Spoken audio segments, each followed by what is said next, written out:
देवसुतं देवं कंसचारूढमर्दनं देवकी परमानन्दं कृष्णं वन्दे जगद्गुरु। गुरुर्ब्रह्मा गुरुर्विष्णु गुरुदेवो महेश्वर गुरुर्साक्षात् परब्रह्म तस्मै श्री गुरुवे नमः। नारायणं नमस्कृत्यं नरं चैव नरोत्तमं देवी सरस्वती व्यासं ततो जयमुदीरये ततो जयमुदीरये।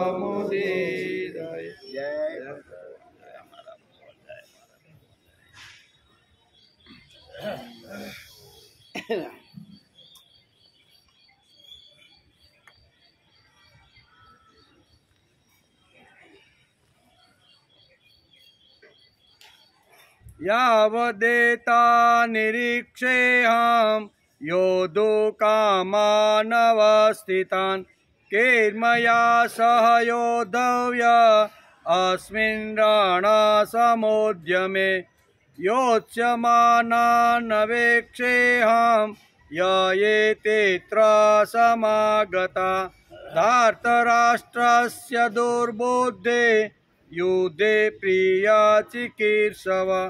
संजय उवाच एवमुक्तो ऋषिकेशो गुडाकेशेन भारत सेनयोरुभयोर्मध्ये स्थापयित्वा रथोत्तमम् भीष्मद्रोणा प्रमुखात् सर्वेषां च महीक्षिताम् उवाच पार्थ पश्येतान् समवेतान् कुरुनिति।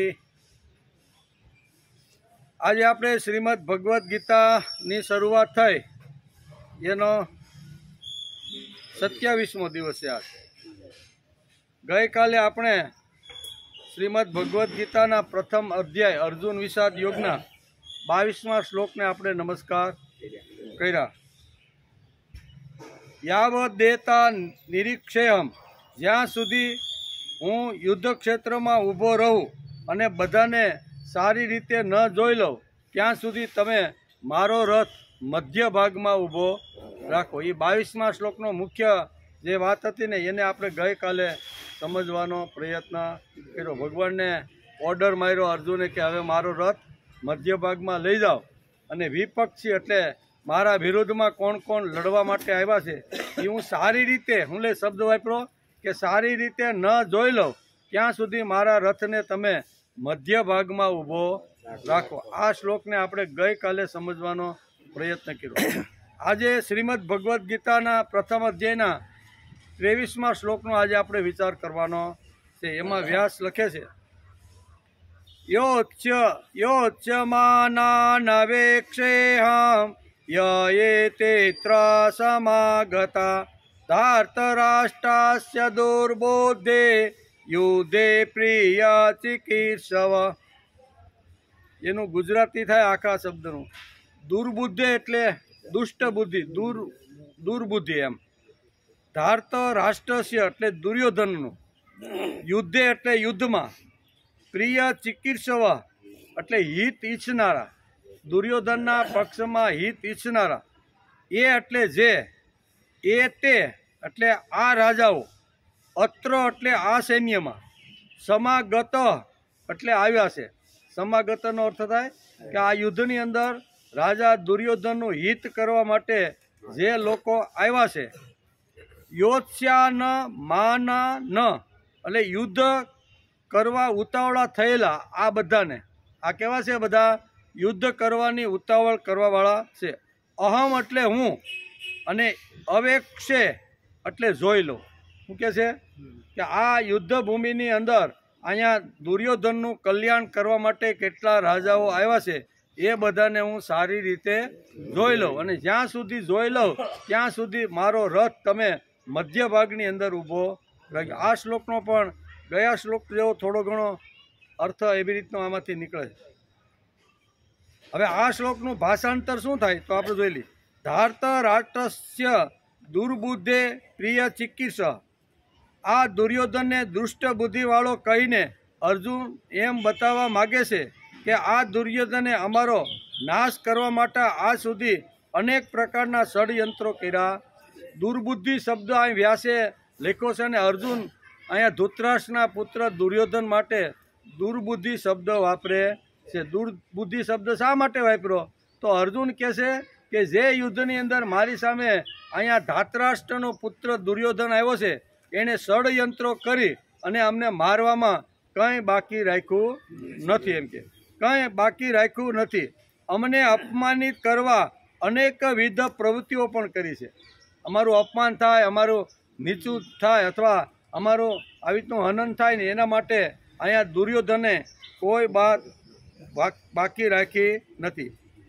નિયમ પ્રમાણે અને ન્યાયની રીતે અમે અડધા રાજ્યના અધિકારી છીએ, પણ એને એ જ હડપ કરી જવા માગે છે અને આપવા માગતો નથી.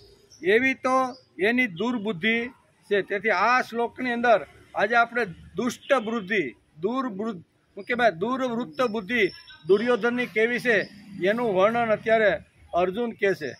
અમને ષડયંત્રો કરીને મારવામાં, અમને ઝેર આપવામાં, જુગાર આપીને અમારી પાસેથી રાજ્ય હડપ કરવામાં આણે કોઈ કાંઈ બાકી રાખ્યું નથી. એટલા માટે દુર્બુદ્ધિનો ઉપયોગ અહીં કર્યો વ્યાસે કે આ દુષ્ટ વૃત્તિનો દુર્બુદ્ધિ દુર્યોધન પોતાના પક્ષમાં બધા રાજાઓને જે લઈને આવ્યો છે એ કોણ કોણ રાજાઓ એના પક્ષમાં યુદ્ધ કરવા માગે છે એ બધાને હું સારી રીતે જોઈ લઉં. કે અહીં આવેલા રાજાઓ એનો યુદ્ધમાં પ્રિય કરવા માગે છે.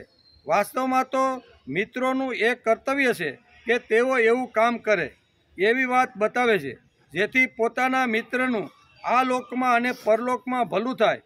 પરંતુ આ રાજાઓ દુર્યોધનની દુષ્ટ બુદ્ધિને શુદ્ધ નહીં કરતા ઉલટી એને વધારવા માગે છે. મિત્ર હોય તો બીજા મિત્રનું દુઃખ દૂર કરી શકે, એને ખરો મિત્ર કહેવાય. બરાબર, કવિ કલાપી લખે ને કે શેરી મિત્રો 100 મળે, તાળી મિત્રો અનેક, જેમાં સુખ દુઃખ પામીએ તે લાખોમાં એક. એટલે અહીંયા અર્જુન કહે છે કે અહીંયા એના મિત્રો છે ને એ મિત્રોએ તો દુર્યોધનનું સારું કરવા માટે એને સલાહ સૂચન આપીને યોગ્ય રસ્તે વાળવો જોઈએ. પણ આ દુષ્ટ બુદ્ધિના જે દુર્યોધન છે એના પક્ષમાં રહીને અત્યારે અહીંયા દુર્યોધનનું અકલ્યાણ કરવા માટે એના મિત્રો અત્યારે મેદાનની અંદર આવી ગયા છે. નકર સમજાવો, એના મિત્રો એને સમજાવવું પડે કે ભાઈ તારી આ અવળાઈ થોડીક છોડી દે અને એનું રાજ્ય જે ગયેલું છે એને નીતિ નિયમ પ્રમાણે 13 વર્ષ પછી પાછું જે આપવાનું છે ને એ તારે આપી દેવું જોઈએ. પણ મિત્રો પણ એનું આવી રીતનું જે દુર્યોધનનું અકલ્યાણ થાય ને એમાં મિત્રોને રસ છે, એટલે આ ખરો મિત્ર કહેવાય નહીં. એમ અર્જુન અત્યારે અહીંયા અત્યારે બોલે છે કે એને એમ લાગે છે કે દુર્યોધનનું કલ્યાણ કરવા માટે અમે બધા આવ્યા છીએ, પણ આ કલ્યાણ કરવાવાળાને ખબર નથી કે કયા પક્ષમાં દુષ્ટ વૃત્તિનો જે માણસ છે એના પક્ષમાં આપી અને વધારે અકલ્યાણ દુર્યોધનનું થાય ને એ કરવા માટે આ બધા મિત્રો આવ્યા છે. તેથી મિત્ર એવા ગોતવા જોઈએ કે જે આપણી અંદર નાનામાં નાનો દુર્ગુણ હોય તો એને દૂર કરે અને સદગુણ આપવાનો પ્રયત્ન કરે. કદાચ દુર્ગુણ હોય તો એને ઢાંકી દે અને સદગુણ હોય તો સમાજમાં મોટો કરીને સમાજની સામે જે મૂકવાનો પ્રયત્ન કરે. આને ખરો મિત્ર કહેવાય. આવા મિત્ર દુર્યોધનના નથી. તેથી અહીં કહે છે કે અહીંયા અમુકનું અકલ્યાણ થાય ને એવું કરવા માટે દુર્યોધને આ 11 અક્ષરની સેના ભેગી કરી છે એમ અર્જુન કહે છે. વાસ્તવમાં તો મિત્રોનું એક કર્તવ્ય છે કે તેઓ એવું કામ કરે, એવી વાત બતાવે જેથી પોતાના મિત્રનું આ લોકમાં અને પરલોકમાં ભલું થાય. આ લોક અને પરલોકમાં ભલું થાય. પરંતુ આ રાજાઓ દુર્યોધનની દુષ્ટ બુદ્ધિને શુદ્ધ નહીં કરતા ઉલટી એને વધારવા માગે છે. આ બધા રાજાઓ આવ્યા છે એ દૂર કરવાને બદલે ઉલટી વધારવા માગે છે અને દુર્યોધનને યુદ્ધ કરાવીને યુદ્ધમાં એને મદદ કરીને એનું પતન કરવા આ બધા રાજાઓ ભેગા થયા છે. અર્જુનનો વિચાર બરોબર અહીં યોગ્ય જગ્યાએ યોગ્ય સમયે મૂક્યો દુષ્ટ બુદ્ધિ એટલે દુર્બુદ્ધિ એટલે કહે તો કે દુર્બુદ્ધિ એટલે આવી અને દુર્બુદ્ધિના પક્ષમાં રહે અનેક રાજાઓ દુર્યોધનનું અકલ્યાણ થાય એના માટે જ આ બધા ભેગા થયા, આવું અર્જુન મનની અંદર વિચારે છે. તાત્પર્ય એ છે કે દુર્યોધનનું ભલું કઈ વાતમાં છે, એને કઈ રીતે રાજ્ય પણ એટલે કે એને કઈ રીતે રાજ્ય પણ મળશે અને એનો પરલોક પણ કઈ રીતે સુધરશે. એનો પરલોક પણ સુધરવાનો નથી અને ભગવાન જે પક્ષમાં છે એનો હંમેશા વિજય થવાનો છે. તેથી હસ્તિનાપુરનું રાજ્ય પણ એને મળવાનું, બે બાજુ એક તો મર્યા પછી નરક મળવાનું છે અને અહીંયા હાજરીની અંદર હસ્તિનાપુરનું રાજ્ય જે પોતાના હાથમાં છે ને એ પણ જતું રહેવાનું છે. એટલે આ વિચાર અત્યારે અર્જુન કરે છે અને કઈ રીતે પણ રાજ્ય મળશે અને એનો પરલોક પણ કઈ રીતે સુધરશે આ વાતનો તેઓ વિચાર જ નથી કરતા. જો આ રાજાઓ એને એવી સલાહ આપત કે ભાઈ ઓછામાં ઓછું અડધું રાજ્ય તમે જે નક્કી કર્યું હતું યુદ્ધ શું કહેવાય આવી રીતનું રમતી વખતે તમે જે નક્કી કર્યું હતું એ પ્રમાણે એના 13 વર્ષ પૂરા થઈ ગયા છે, તમારે એને રાજ્ય પાછું આપી દેવું. આવું એક પણ મિત્ર, એક પણ એનો હિતેશી કહેવાય એવો રાજા, એક પણ રાજા આને સલાહ આપતો નથી. એમ કે સલાહ આપત કે ભાઈ ઓછામાં ઓછું અડધું રાજ્ય તમે રાખો અને પાંડવોનું અડધું રાજ્ય, પાંડવોએ જે મહેનત કરીને ઇન્દ્રપ્રસ્થ જે આખું ઊભું કર્યું હતું અને જુગારમાં હારી ગયા હતા અને નિયમ પ્રમાણે 13 વર્ષ પૂરા કરી દીધા, હવે તમારે એને આપી દેવું. આમ એના મિત્રોએ દુર્યોધનને સલાહ આપવી જોઈ પણ એણે સલાહ આપી નહીં. તેથી અહીં કહે છે કે દુર્યોધનનું કલ્યાણ કરવા માટે કેટલા રાજાઓ આ યુદ્ધની અંદર ભેગા થયા છે, એ કલ્યાણ કરવાના છે કે દુર્યોધનનું અકલ્યાણ કરવાના છે. આ બધા રાજાને હું સારી પેઠે જોઈ લઉં ત્યાં સુધી ભગવાન તમે મારો રથ યુદ્ધના મેદાનમાં બંને સેનાઓની વચ્ચે ઊભો રાખજો. એમ કે બંને સેનાઓની વચ્ચે ઊભો રાખજો. અડધું રાજ્ય પાંડવોને આપી દે તો એનાથી દુર્યોધનનું અડધું રાજ્ય પણ રહે અને એને પરલોક પણ એનો સુધરી જાત. પણ પરલોક પણ બગાડ્યો અને હસ્તિનાપુરનું રાજ્ય આવી રીતનું હાથમાં જે આવવાનું છે ને એ પણ ગુમાવવા તૈયાર થઈ ગયો છે. અહીંયા એક વાત અહીંયા વેદવ્યાસ બતાવે છે કે અર્જુનને પોતાની જાત ઉપર કેટલો આત્મવિશ્વાસ છે કે આ નરકમાં જ જવાનો છે, મરવાનો છે અને મને હસ્તિનાપુરનું રાજ્ય મળવાનું જ છે. હજી તો લડાઈ શરૂ થાય નથી, લડાઈ તો ઘણા દિવસો સુધી ચાલશે.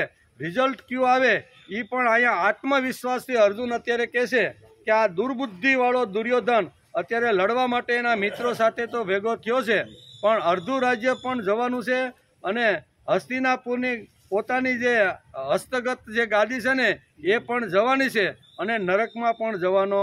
એટલે હું આત્મવિશ્વાસ અત્યારે અર્જુનને જબરજસ્ત આવી ગયો. એક વાત આ સમજવા જેવી છે, અગાઉ એણે કહી દીધું કે દુર્યોધનના એટલે કે ધૃતરાષ્ટ્રના દુર્બુદ્ધિવાળા દુર્યોધનના એટલે કે દુર્યોધન સહિત એના ભાઈઓ બધા મરવાના જ છે. આ વાત તો એને અત્યારથી નક્કી કરી લીધી છે. એટલે અહીંયા લડવાથી અથવા સામેનો પક્ષ મને હરાવે છે કે મારો પરાજય કરશે એને ડર જ નથી. એમ મૂળ વસ્તુ અહીંયા એ છે કે હું હારવાનો નથી, હું જીતવાનો છું એવો આત્મવિશ્વાસ રાખીને અર્જુન અત્યારે અહીંયા 23 શ્લોકની અંદર અહીંયા વેદવ્યાસ અર્જુન માટે વેદવ્યાસ આટલી બધી વાતો લખે છે. બીજી લીટીમાં કહે છે કે યોચ્ય માના ન વેક્ષેહમ એતેત્ર સમાગતા. શું કહે છે કે યોચ્ય માના ન વેક્ષેહમ ય એતેત્ર સમાગતા. આ યુદ્ધને માટે ઉતાવળા થનારાઓને જરા જોઈ તો લઉં. શું કહે છે કે આ યુદ્ધ માટે જે અત્યારે ઉતાવળા બંને પક્ષમાં ઉતાવળા થાય છે એને જરાક હું જોઈ તો લઉં. આ યુદ્ધને માટે ઉતાવળા થનારાઓને જરા હું જોઈ તો લઉં. એમણે અધર્મનો અને અન્યાયનો પક્ષ લીધો છે. સામે જે પક્ષ મારી સામે જે યુદ્ધમાં જે 11 એકક્ષણી સેના લઈને જે દુર્યોધન ઊભો છે એણે અધર્મનો પક્ષ લીધો છે, અનીતિનો પક્ષ લઈને ઊભો છે. એને હું જરીક જોઈ લઉં. એમ કે અપક્ષનો અધર્મનો અન્યાયના પક્ષમાં એ લઈને ઊભો છે એટલે એ અમારી સામે ટકશે નહીં, એ બધા નાશ જ પામશે. આટલો આત્મવિશ્વાસ અર્જુનને થઈ ગયો. ઈશ વિશ્વાસ અને આત્મવિશ્વાસ આ બે વિશ્વાસ જો માણસની પાસે હોય ને તો દુનિયાના ગમે તે કામ સારી રીતે કરી શકે છે. હું કરી શકીશ, હું બની શકીશ, હું થઈ શકીશ, હું મારું જે લક્ષ્ય છે એ લક્ષ્ય હું સિદ્ધ કરી શકીશ. આવો એકવાર માણસને આત્મવિશ્વાસ થઈ જાય તો સામે ગમે એટલા માણસો હોય ને તો એને ભસ્મીભૂત કરી દે છે. આપણે બધાને ખબર છે કે જે વખતે આપણે સ્વરાજ્ય પ્રાપ્ત થયું નહોતું અને આપણા ગામડાની અંદર બધા એવી રીતના લોકો હતા કે આપણે જે કાંઈ ધન ધાન્ય ભેગું કરીએ ને એ દિવાળીના દિવસો પૂરા થાય ખળામાં બધું ભેગું કર્યું હોય અને આવીને બધું ભાગ પાડીને આપણે ખાલી શું કહેવાય સોફાળ કે તળફાળ ખંભે નાખીને આવવાનું બધું લઈને વ્યા જાય ગમે એ રીતે કે આટલો ભાગ આનો જાય, આટલો કબૂતરનો જાય, આટલો આમાં જાય, આટલો આમાં જાય, એમ કરીને બધું લઈ જતા કે નહીં? આ બધું લઈ જાય પસેડી ખખેરીને ભાગવું પડતું. અને એવા સમયમાં કોઈ બહાદુર માણસો ઘણીવાર હોય અને એ જ્યારે કે ભાઈ અમે તો હાલે, ત્યારે સામેનો માણસ શક્તિશાળી હોય, બળવાન હોય કે તારી માએ હવાશેર ઊંટ ખાધી હોય ને તો આવજે ખળામાં. એ કે એકલો હોય ને સામે 5-7 જણા હથિયારો લઈને આવતા હોય ને તો પણ બહાદુરીથી આ એકલો માણસ બધાને હંફાવીને કાઢી નાખે. આવા ઘણા બધા પ્રસંગો આપણા ગામડાઓમાં બનતા હોય છે. તો આ બધી કહેવાનો અર્થ કે અર્જુનને અત્યારે આત્મવિશ્વાસ આખો ઊભો થઈ ગયો છે કે હું મરવાનો નથી. સામેના પક્ષ છેલ્લી લીટીમાં કીધું ને કે એટલે આ અમારી સામે ટકી શકવાના નથી અને આ બધાનો નાશ થવાનો છે. એનો અર્થ કે હું વિજય થઈશ અને સામેનો પક્ષ પરાજય થવાનો છે. એક ઈશ વિશ્વાસ, ભગવાન ઉપરનો વિશ્વાસ અને પોતાની જાત ઉપરનો વિશ્વાસ, આ બે વિશ્વાસ શ્રીમદ ભગવદ્ ગીતા આપણે આ અધ્યાયની અંદર સમજાવવાનો પ્રયત્ન કરે છે કે માણસે ગીતા શું સમજાવે છે, ગીતાની અંદર સત્વ અને તત્વ શું છે.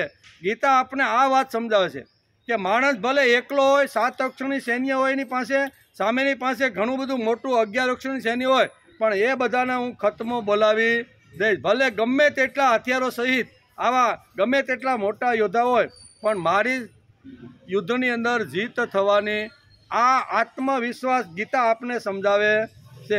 ગીતા ખાલી વાંચવાની નથી, ગીતા સાંભળવાની નથી, પણ ગીતાએ જે કીધું છે એ આપણા જીવનમાં થોડું ઘણું પણ આપણે બધું આવે એવું કહેતા નથી, પણ એકાદો નાનો અંશ પણ ગીતાનો જો આપણી અંદર આવી જાય તો મરતા સુધી માણસ હસતો રમતો કિલોલ કરતો કરતો 100 વર્ષ સુધી ટનાટન જીવી શકે છે કે ભગવાન મારી સાથે છે, વિશ્વને ચલાવવાળી શક્તિ મારી અંદર આવીને બેઠી છે.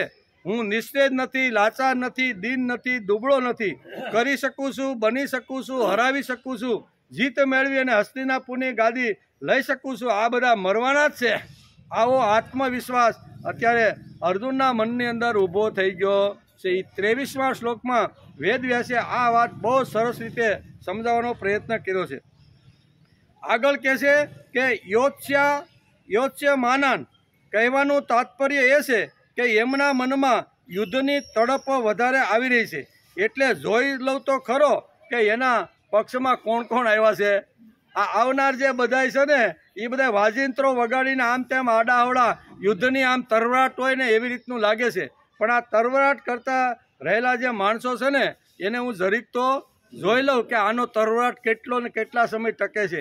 એમ કરી અને ભગવાને આ શ્લોકની અંદર બહુ સરસ રીતે સમજાવવાનો કર્યું છે.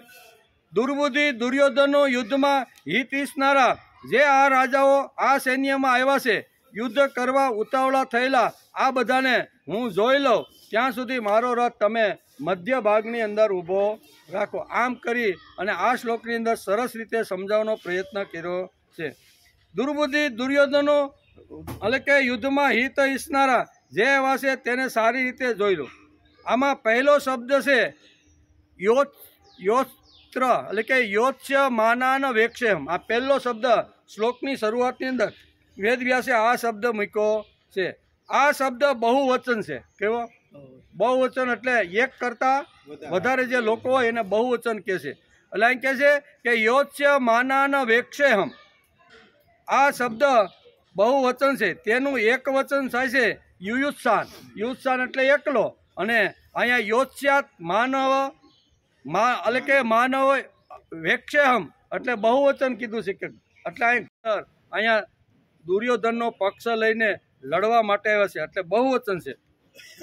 યુયુત્સાન એટલે યુદ્ધની ઈચ્છા વાળો. અહીં બહુવચન છે, ઈચ્છા વાળાઓ.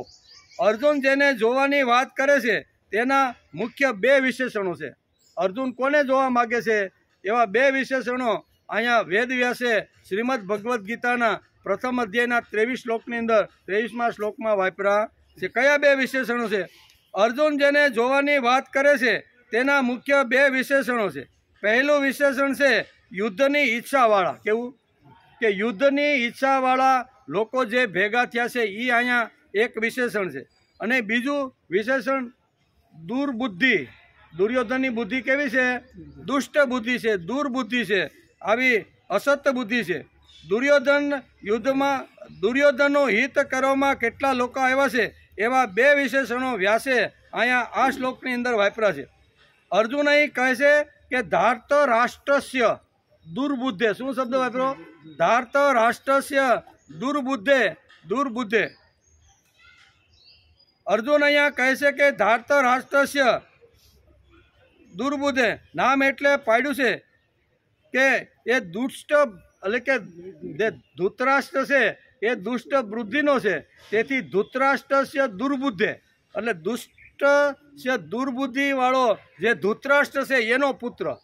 બરાબર ને? કેનો પુત્ર છે આ? ધૃતરાષ્ટ્ર દુષ્ટ બુદ્ધિનો છે એનો પુત્ર અત્યારે અહીંયા યુદ્ધના મેદાનની અંદર રાજાઓને સાથે લઈને આ મેદાનમાં લડવા માટે આવ્યો છે. અર્જુન અહીંયા કહે છે કે ધાર્ત રાષ્ટ્રસ્ય એટલે કે વાસુદેવ નામ એટલે પડ્યું કે એ વસુદેવના પુત્ર છે. એમ અહીંયા દુર્યોધનનું નામ એટલા માટે પડ્યું કે એ ધાતરાષ્ટ્રનો પુત્ર છે. જેમ વસુદેવના નામ ઉપરથી, એટલે કે વાસુદેવના નામ ઉપરથી વસુદેવ નામ પડ્યું. ગાંગેયનું નામ એટલે પડ્યું કે ગંગાનો પુત્ર છે. બરાબર ને? કૌંતેય એટલા માટે નામ પડ્યું તે કે કુંતીનો પુત્ર છે. શૈબ્ય નામ એટલા માટે પડ્યું કે શિબી રાજાનો પુત્ર છે. અહીંયા ધાતરાષ્ટ્ર પુત્ર છે શબ્દ વાપર્યો. કીધો સીધો દુર્યોધને યાદ કર્યો નથી, પણ ધાતરાષ્ટ્રીય દુર્બુદ્ધિ પુત્ર એટલે એનો અર્થ થાય અહીંયા દુર્યોધન. એટલે અહીંયા જેમ કૌંતેય કોના નામ ઉપરથી? તો કે કુંતીનો પુત્ર છે એટલે એને આપણે કૌંતેય કહીએ છીએ. બરાબર? ગાંગેવ પણ આપણે કહીએ છીએ. બરાબર? ગંગાનો પુત્ર એટલે ગાંગેવ. એમ શૈબ્ય નામ તે શિબીનો પુત્ર છે, તેથી એનું નામ શૈબ્ય છે. સાત્યકી નામ એટલે પડ્યું કે તે સાત્યકીનો પુત્ર છે. પાર્થ નામ એટલે પડ્યું કે તે પૃથાનો પુત્ર છે. એવી જ રીતે ધાતરાષ્ટ્ર એટલે આ શબ્દ શ્રીમદ ભગવદ્ ગીતામાં ધાતરાષ્ટ્ર આવ્યું છે એ આપણે સમજી લેવું જોઈએ કે ધાતરાષ્ટ્ર શબ્દ વેદવ્યાસે શા માટે અહીંયા વાપરવાનો પ્રયત્ન કર્યો છે. એટલે અહીંયા કુંતીનો પુત્ર એટલે કૌંતેય, પછી ગંગાનો પુત્ર એટલે ગાંગેવ. આ બધા જે રીતે નામો જે લખ્યા છે એ પ્રમાણે અહીંયા ધાતરાષ્ટ્ર દુર્બુદ્ધિ એવો શબ્દ વાપર્યો છે. એનો અર્થ થાય દુર્યોધન. એટલે દુર્યોધન દુષ્ટ બુદ્ધિનો હતો એનું વર્ણન અહીં કરવામાં આવ્યું છે. યુદ્ધની અંદર દુર્યોધનનું હિત કરનાર લોકોને મારે જોવા છે. શું કહે છે? આ હિત કરવા આવ્યા છે કે અહિત કરવા માટે આવ્યા છે? એટલે આગળ અર્જુને કીધું કે હકીકતે એના મિત્રો જો સારા હોય ને તો એણે દુર્યોધનને સમજાવી દેવું જોઈએ. શા માટે? કે ભાઈ 13 વર્ષ પૂરા થઈ ગયા, નક્કી કરેલા જે નિયમ નીતિ હતા એ પ્રમાણે તમારે અહીંયા રાજ્ય એનું પાછું જે છે એ તમારે એને આપી દેવું જોઈએ. પણ એના મિત્રો સમજાવવાના બદલે હાલ અમે તારી સાથે સહી, આ પાંડવો હું આપણે કરી લેવાના છે એમ કરીને એની સાથે બધા જોડાઈ ગયા. અને જોડાઈ ગયા એટલે અહીંયા અર્જુન કે દુષ્ટ બુદ્ધિ દુર્યોધનનું હિત કરવા માટે કેટલા એના મિત્રો રાજાઓ આવ્યા છે. પણ અહીંયા અર્જુન કહે છે કે એ દુષ્ટ વૃત્તિના બધા રાજાઓ છે, કારણ કે એને સમજાવવાનો પ્રયત્ન કર્યો નથી. નહીતર આ ગયેલું જે રાજ્ય હતું નીતિ નિયમ પ્રમાણે એને પાછું મળી જવું જોઈએ, પણ મિત્રોએ કોઈ એમાં રસ લીધો નથી. અને એવા જ મિત્રો બધા અત્યારે અહીંયા યુદ્ધના મેદાનમાં આવ્યા છે. એને હું જરીક જોઈ લઉં કે આ કલ્યાણ કરવા આવ્યા છે કે અકલ્યાણ. આ પ્રશ્ન એ છે, શ્રેય કરવા આવ્યા છે કે પ્રેય કરવા માટે આવ્યા છે? આ બધું અત્યારે અર્જુન અત્યારે બહુ સ્પષ્ટ રીતે આ શ્લોકની અંદર વર્ણન કરે છે.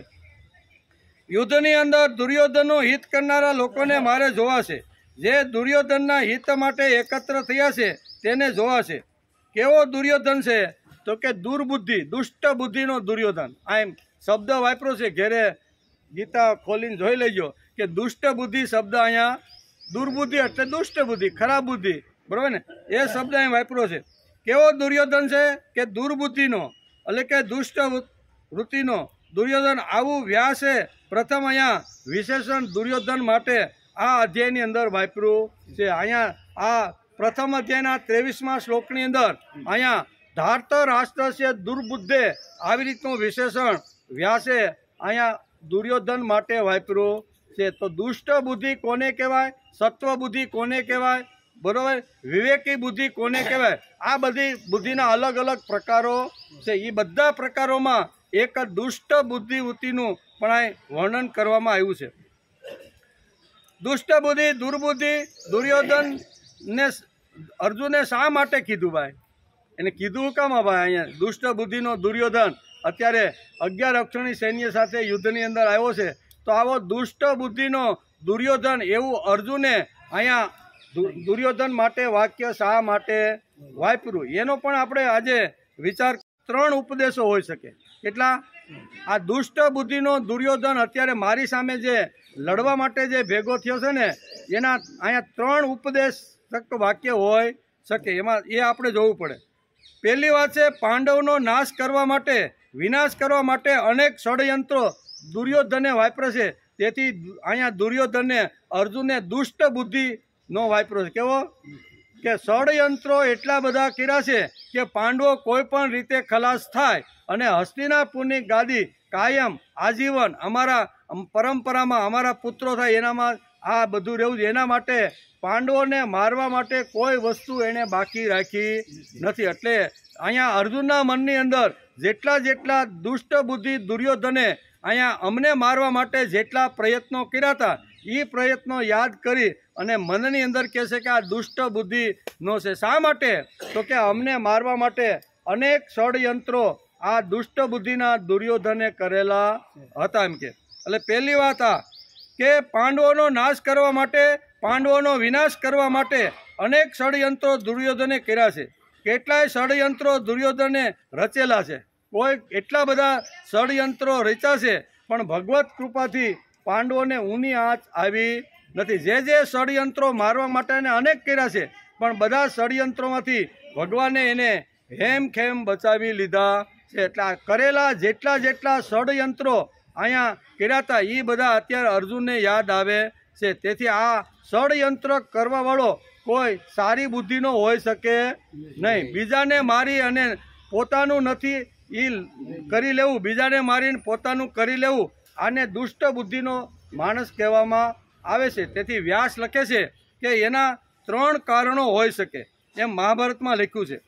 કેટલાક ષડયંત્રો દુર્યોધને રચેલા હતા. તેથી અર્જુનને લાગે છે કે આ દુર્યોધન દુષ્ટ બુદ્ધિનો દુર્બુદ્ધિનો છે. તેથી એકવાર તેથી અહીં લાગે છે કે વ્યાસે એટલા માટે દુર્યોધન માટે દુષ્ટ બુદ્ધિનો પ્રયોગ કર્યો છે એમ કે. બીજું, પાંડવોને અપમાનિત કરવા દુર્યોધને કેટલા ષડયંત્રો કર્યા છે. પાંડવો અપમાનિત થાય, પાંડવો ખલાસ થાય, એટલે પાંડવો આવી રીતના જંગલમાં આવી રીતના 13 વર્ષ આવી રીતનું વનવાસ મળ્યા પછી પણ હસ્તિનાપુરમાં બેઠો દુર્યોધન આવા ષડયંત્રો રચે છે કે જંગલમાં પણ એની બે આબરૂ થાય, ફજેતી થાય ને, એવા પણ હસ્તિનાપુરમાંથી બેઠા ષડયંત્રો કર્યા છે. એવું એક ષડયંત્ર મહાભારતની અંદર વેદવ્યાસે લખ્યું છે કે દુર્વાસા મુનિ એટલે જબરજસ્ત જેની પાસે શક્તિ છે, જેની પાસે બુદ્ધિ છે, જેની પાસે કંઈ પણ જો તમે આડું હવળું કરો ને તો તમને બાળીને ભસ્મ કરે, આવા શ્રાપ પણ આપેલા. આવા તેજવાળા, કેવા તેજવાળા કોણ છે? દુર્વાસા ઋષિ. દુર્વાસા ઋષિને કહ્યું કે હાલો આપણે હસ્તિનાપુરમાં જવું છે અને રાજા દુર્યોધન અત્યારે હસ્તિનાપુરનો યુવરાજ છે, એટલે હું થોડાક દિવસ ત્યાં રહેવા માટે જાઉં. એટલે અહીંયા દુર્યોધન અહીંયા હસ્તિનાપુરની અંદર દુર્વાસા ઋષિ એના ઘણા બધા ઋષિઓની સાથે હસ્તિનાપુરમાં આવે છે. દુર્યોધન વિચાર કરે છે કે આ ઋષિને પણ આપણે હાથમાં લઈ લેવા જોઈએ, આ પણ આપણે કહીને એમ કરવું જોઈએ. હવે ઋષિઓ માટે પણ પોતાની સત્તા ચલાવવાનો જે વિચાર કરે છે એ કેટલો દુષ્ટ બુદ્ધિનો હશે. નહીં કે ઋષિના આશીર્વાદ લેવા જોઈએ, એની પાસેથી ભાવ પ્રેમ જ્ઞાનની કાંઈ વાતો છે ને એ બધી સાંભળીને પોતાનું જીવન કલ્યાણકારી બને એના માટે પ્રયત્ન કરવો જોઈએ. પણ દુષ્ટ બુદ્ધિવાળો દુર્યોધન વિચાર કરે છે કે દુર્વાસાને એવા હાંચું ને કે અહીંથી જ્યારે હસ્તિનાપુર છોડીને જાય ને ત્યારે મને કાંઈક આશીર્વાદ આપતા જાય. એટલે હાંચવા પાછળનો એનો હેતુ કેવો હતો? અંગ્રેજીમાં કહે છે ને કે good action done bad motive are bad. Good action done bad motive are bad. Good action એટલે એની કૃતિ સારી, એક્શન એટલે કૃતિ સારી હોય પણ એની પાછળનો હેતુ જો ખરાબ હોય તો આને ખરાબ માણસ કહેવામાં. કૃતિ સારી હોય, બહારથી દેખાતો હોય, યજ્ઞ કરતો હોય, આમ કરતો હોય, તેમ કરતો હોય, બરોબર, સવારમાં ઉઠી અને પિતાંબરી પહેરીને સૂર્યને અર્ધ્ય બધી આપતો, પણ અંદર કાંઈક મેલ ભરેલો હોય. એટલે કે ગુડ એક્શન, તમારી કૃતિ સારી છે પણ મોટિવ એટલે એનો જે હેતુ છે ને, good action bus bed motive are bed એમ. એટલે મોટિવ એટલે અહીંયા હેતુ એનો જો ખરાબ હોય અને કૃતિ સારી હોય તો એને શાસ્ત્ર સારું કહેતા નથી. અહીં કૃતિ સારી છે કઈ કે આવી રીતના ભગવાન તુલ્ય અત્યારે દુર્વાસા અત્યારે હસ્તિનાપુરમાં આવ્યા છે. બધાને દુર્યોધને ઓર્ડર મારી દીધો કે આ મહાત્મા જ્યાં સુધી હસ્તિનાપુરમાં રહે ને ત્યારે એને કોઈ પ્રકારની અગવડ પડવી જોઈએ. બધું જ ફૂલે ફૂલ ફેસિલિટી, જેટલું જ્યારે જેવી રીતનું માગે ને એ બધું એને હાજર કરી. ઘણા બધા માણસો અહીંયા એની સેવા કરવા માટે રાખી દીધા, પણ એનો હેતુ એ હતો પાંડવોની ઝૂંપડીમાં ખાવાનું ન હોય. ઋષિ એ વખતે કે ભાઈ અમને ભૂખ બહુ લાગી છે બાપા, અમને ખાવાનું તો જોઈએ, અને ખાવાનું ન હોય ને એ વખતે દ્રૌપદી વિચાર કરે કે અમે બધા જમી કાઢી તો નવરા થઈ ગયા છીએ અને આ ઋષિઓની આખું ધાડિયું આવ્યું છે અને કે હવે નદીએ સ્નાન કરીને આવીને ત્યાં સુધીમાં તમે રસોઈ બનાવી રહી. હવે આ કોને કરાવવાનું હતું? દુર્યોધનને. કેમ જંગલની અંદર આવી રીતનું થશે, ખાવાનું નહીં હોય અને એકદમ આવી રીતના દુર્વાસા ક્રોધિત થઈ જશે અને એની આંખથી પાંડવોને બાળી નાખશે. એટલે વચ્ચેથી આપણો કાંટો. પાંડવોને બાળવા માટે દુર્યોધને કોઈ કશાશ બાકી રાખી નથી. તેથી અહીંયા દુષ્ટ દુર્યોધન આવો શબ્દ અર્જુન વાપરે છે. અને વાત પણ એવી જ બની, 1 મહિનો સુધી હસ્તિનાપુરની અંદર દુર્વાસા મુનિ રહ્યા.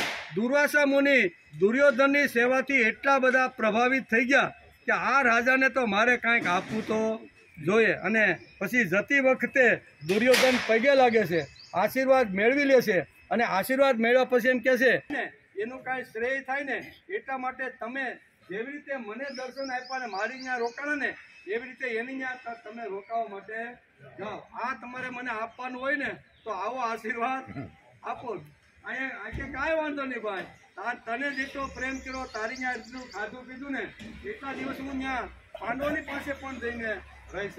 પણ આ ધાડિયાને બધાને લઈ જવાનું. કેવા અનેક પ્રકારના ઋષિઓ દુર્વાસાની સાથે હતા અને એ બધાને લઈ અને જંગલની અંદર પ્રવેશ કરી અને પાંડવોએ જ્યાં પર્ણકુટી બનાવી હતી એ પર્ણકુટીની અંદર શાંતિથી બપોરનું ભોજન કરી અને બધા પાંડવો બેઠા હતા. એવા સીતારામ કરીને આવા દુર્વાસા હરે રામ હરે કૃષ્ણ જય શ્રી કૃષ્ણ કરીને દુર્વાસા આખા બધા ઋષિઓના ધાડિયા સાથે આખા બધા ત્યાં પ્રવેશ કર્યો. અને અહીંયા યુધિષ્ઠિરને કહે છે કે હે રાજા યુધિષ્ઠિર, અમને ભૂખ બહુ લાગી છે અને ભૂખ લાગી છે, જંગલ આટલું બધું વટાવીને આવ્યા છે, 4-5 આવી રીતના કલાકથી અમે ચાલતા આવ્યા છીએ, ખૂબ એટલી કકડીને ભૂખ લાગી છે ને, કારણ કે દુર્યોધનને આ જ જોતું હતું. ત્યાં જઈને કાંઈ ખાવાનું માગશે અને આટલા બધાને ખવડાવે છે ક્યાંથી? ત્યાં પોતાનું માંડ કરીને ખાતા હોય.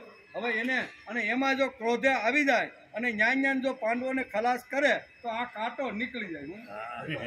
આ કાંટો કેટલા ષડયંત્રો એને મારવા માટે જે કર્યા છે ને એ અહીંયા અત્યારે અર્જુનને આ શ્લોકની અંદર યાદ આવી રહ્યા છે કે અમને મારવા માટે કૌરવોએ કોઈ પ્રકારનું બીજા હજી બાકી જે બાજુમાં ખળખળ વહેતી નદી છે એ નદીમાં અમે બધા ઋષિઓ સ્નાન કરીને આવીને ત્યાં સુધીમાં તમે રસોઈ બનાવી નાખી. યુધિષ્ઠિર તો વિચાર કરે છે કે અમે તો બધા ખાઈ લીધું, આ તો દરરોજનું દરરોજ જંગલમાં જવાનું, કંદમૂળ લાવવાના, થોડું ઘણું કાંઈ ભાત મળે તો એને બાફીને ખાવાના, આ અમારું રોજિંદું હતું. હવે અમે ખાઈ લીધું, હાંજનું તો અમને અગવડ છે કે હાંજે પાછું ક્યાંથી કે હવે આ કૂદી પીડ્યા બધા. એ કે કાંઈ વાંધો નહીં મહારાજ, એ કે અમે જાય છે ને અમે નાહીને આવીને ત્યાં સુધી દરેક પ્રકારની રસોઈ અમને ખાવા મળવી, કારણ કે દુર્વાસા તો ક્રોધાયમાન હતા જ, અને દુર્યોધનને આ બરોબર ખબર હતી કે ન્યા કાંઈ મળશે નહીં ને, આવા નિરાશ થાય ને અને સીધો શ્રાપ આપી દેશે એટલે આપણું કામ પતી. એટલે કે ષડયંત્રો ગોઠવવામાં, મારવામાં કે હેરાન કરવામાં પાંડવોને દુર્યોધને કોઈ વસ્તુ બાકી રાખી નથી. અને હળવે હળવે અહીંયા બધા સ્નાન કરવા માટે જાય, સ્નાન કરવા માટે જાય છે, અને ભગવાનને વિચાર આવ્યો કે આ ઘટના તો બહુ ખરાબ બનવાની છે. દ્વારકામાંથી સીધા પાંડવની ઝૂંપડીમાં આવી અને દ્રૌપદીને કહે છે, બહુ ભૂખ લાગી છે, મને કાંઈ ખાવાનું આપ્યું? એ કે અમે તો બધાએ ખાઈ લીધું છે, એ કે હવે કાંઈ છે નહીં ને. હમણાં એ કે દુર્વાસા આવ્યા હતા, એની ટુકડી બધી લઈ એ નદીએ સ્નાન કરવા માટે ગયા છે ને. હમણાં આવીને અમે વિચાર કરી છે કે આ મહાત્માઓને જમાડવા માટે આપણે શું કરવું છે, એટલા બધા આવ્યા છે. હવે એને ઘરમાં તો કાંઈ છે નહીં, ઝૂંપડીમાં તો કાંઈ નથી. આ મહાત્મા પણ એ કે એ ભલે જે હોય તે મારે એ કાંઈ જોવાનું, મને બહુ ભૂખ લાગી છે. દ્રૌપદીને વારંવાર કનૈયો આવી રીતનો આગ્રહ કરે. કૃષ્ણ કે કોઈ પણ હિસાબે બહુ મને તકડીને ભૂખ લાગી છે, હવે એક ડગલું મારાથી હલાય નથી. દ્રૌપદી એ કે એ અત્યારે બધું ઠીક, પણ અત્યારે ખવડાય. દ્રૌપદી વિચાર કરે કરવાનું હું, એ કે જરીક પાટિયામાં તો જોઈ લઉં, આમાં કાંઈ કણ બનતો નથી, અને એમાં એક ચોખાનો દાણો રહી ગયેલો. એ કે હાશ કાંઈ વાંધો નહીં, હવે આ કનૈયો આવ્યો છે ને એને એક દાણો આપી દો. એ કનૈયાને ચોખાનો દાણો ખાધો, અને ઓલા જે નાવા ગયા હતા ને બધાને ઓડકાર આવવા માંડ્યા. હું છું બધાના પેટ ભરાઈ ગયા, બધાના પેટ ભરાઈ ગયા. નાહી ધોઈ સંધ્યા ઉપાસના આદિદેવને નમસ્કાર કરીને કાંઠે બધા આવ્યા ને. અહીંયા દુર્વાસા વિચાર કરે છે કે આપણે પાંડવોને કહીને તો આવ્યા છીએ, અને કદાચ આપણે ખાધું છે ને હવે નથી ખાવું, અમારે પેટ અમારા ભરાય એવું કહેવું ને તો એ રાજા છે ભાઈ, એટલે ન કરવાનું ઘણું બધું આપણી ઉપર કરી બેસે તો અહીંથી આપણે ભાગો જીતીએ, આપણે હવે ક્યાંય ઝૂંપડીએ જવું નથી. એમ કરી એને બધાએ મુઠ્ઠીઓ વાળીને ભાગ્યા. કોણ? દુર્વાસા સહિત બધા જે હતા ને એ ક્યાં ભાગ્યા? એ કે ભાઈ હવે અમારે ત્યાં જો કહેવા જાઉં ને તોય અગવડ. અહીંયા વિચાર કરે છે 12 થયા, 12:30 થયા, 1 થયો, પણ ઋષિઓ અહીંયા દુર્વાસા સહિત કોઈ જમવા માટે આવ્યા ને. ભગવાન તો ત્યાં હતા જ કે કાંઈ વાંધો નહીં, આવવા તો દો એ બધી. અને શ્લોક 23મો એમાં અર્જુન દુર્યોધનને દુષ્ટ બુદ્ધિનો કહે છે. તો દુષ્ટ બુદ્ધિનો શા માટે કીધો એના 4 કારણો વ્યાસે આપને સમજાવવાનું કે દુષ્ટ બુદ્ધિ દુર્યોધન માટે શા માટે વાપરી એનો આપણે વિચાર કરીએ કે એમાં પહેલું કારણ એ છે કે કૌરવોએ ષડયંત્ર કરવામાં કોઈ બાકી રાખ્યું નથી. બીજું કારણ એ છે કે પાંડવોને અપમાનિત કરવા માટે એણે કાંઈ બાકી રાખ્યું. આ હું તો વનની અંદર આ દુર્વાસા જાય, અપમાનિત થાય, ક્રોધે ભરાય અને પાંડવોને શ્રાપ આપી દે, તો આને શું કહેવાય? અપમાનિત. પાંડવોને અપમાનિત કરવામાં કૌરવોએ કાંઈ બાકી રાખ્યું નથી. ત્રીજી વાત છે ન્યાયિક દ્રષ્ટિએ સત્ય હોવા છતાં પણ પાંડવોને અડધું રાજ્ય પણ આપ્યું. ન્યાય રીતે સત્ય હતું કે 13 વર્ષ પૂરા થાય એટલે પાછું ઇન્દ્રપ્રસ્થ એને પાછું સોંપી દેવું. ન્યાયની રીતે એ વાત નક્કી હતી, પણ સોયની અણી જેવું પણ પાછું આપ્યું નહીં. આ એનું ત્રીજું કારણ. ચોથું કારણ હતું સોયની અણી જેટલી પણ જમીન આપવા પણ તે તૈયાર નથી. માટે અર્જુને દુર્યોધને દુષ્ટ બુદ્ધિનો છે એવો શબ્દ અહીંયા પ્રથમ અધ્યાયના 23મા શ્લોકમાં હું વાપર્યો? ધાર્તરાષ્ટ્રસ્ય દુર્બુદ્ધે. અહીં દુર્બુદ્ધિ શબ્દ શા માટે વ્યાસે વાપર્યો, અને અર્જુન શા માટે દુર્યોધન માટે દુષ્ટ બુદ્ધિનો છે એવો શબ્દ શા માટે ઉચ્ચાર્યો? એના ઘણા બધા કારણોમાં આ 4 કારણો પણ મહત્વના છે. એમ કે ભગવાનને ઓર્ડર કરી દીધો, મન સંચળ થયું છે. હવે પાછા આપણે આગળના શ્લોકો છે એમાં થોડોક ભગવાનને ઓર્ડર કરી દીધો, મન સંચળ થયું છે, તેથી કપિધ્વજ તેના માટે શબ્દ વાપર્યો. કપિ એટલે વાનર. વાનરનું મન હંમેશા સંચળ હોય છે, એક જગ્યાએ સ્થિર હોતો નથી. એક ઝાડવેથી બીજા ઝાડવાર કૂદાકૂદ કરે. એટલે અહીંયા ભગવાન વિચાર કરે છે વેદવ્યાસ કે અહીંયા હવે ધીમે ધીમે અર્જુનનું મન છે ને થોડુંક સંચળ થયું છે. એટલે અર્જુન માટે બીજો શબ્દ વ્યાસે અહીંયા કપિધ્વજ શબ્દ વાપર્યો છે. બરાબર ને? કપિધ્વજ શબ્દ આવી રીતનો વાપર્યો છે. આ શ્લોકમાં સમજવાની વસ્તુ એ છે કે દુર્બુદ્ધિ અર્જુને દુર્યોધનને દુર્બુદ્ધિ શા માટે કહ્યો? આપણે આ શ્લોકમાં સમજવું જોઈએ કે શુદ્ધ બુદ્ધિ કોને કહેવાય. તો દુષ્ટ બુદ્ધિ ખબર પડે. બે પ્રકારની બુદ્ધિ હોય, એક શુદ્ધ બુદ્ધિ હોય અને એક દુષ્ટ બુદ્ધિ હોય. તો અહીંયા અર્જુને દુર્યોધન માટે દુષ્ટ બુદ્ધિ શબ્દ વાપર્યો છે. તો એનો અર્થ કે શુદ્ધ બુદ્ધિવાળા માણસો પણ જગતમાં હોય જ છે એમ કે.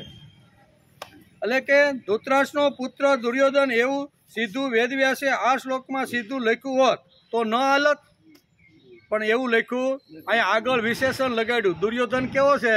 દુષ્ટ બુદ્ધિનો. એનો અર્થ કે સમાજમાં સારી બુદ્ધિના માણસો પણ જગતમાં હોય છે. ત્રણ પ્રકારની બુદ્ધિના હોય. એક તો પોતે પોતાનું સ્વાર્થનું વિચારવાળો હોય, બીજું સમાજનું વિચારવાળો હોય, અને ત્રીજો એક હોય ભગવાનનું વિચારવાળો હોય. ત્રણ પ્રકારની બુદ્ધિ સમાજમાં ઘણી જગ્યાએ આપણે જોવા મળતી હોય છે. એટલે કે પોતાનું ધૃતરાષ્ટ્રનો પુત્ર આવો શબ્દ ઉલ્લેખ અહીંયા વ્યાસે શ્રીમદ ભગવદ્ ગીતાના પ્રથમ અધ્યાયના 23મા શ્લોકમાં કર્યો છે. શા માટે?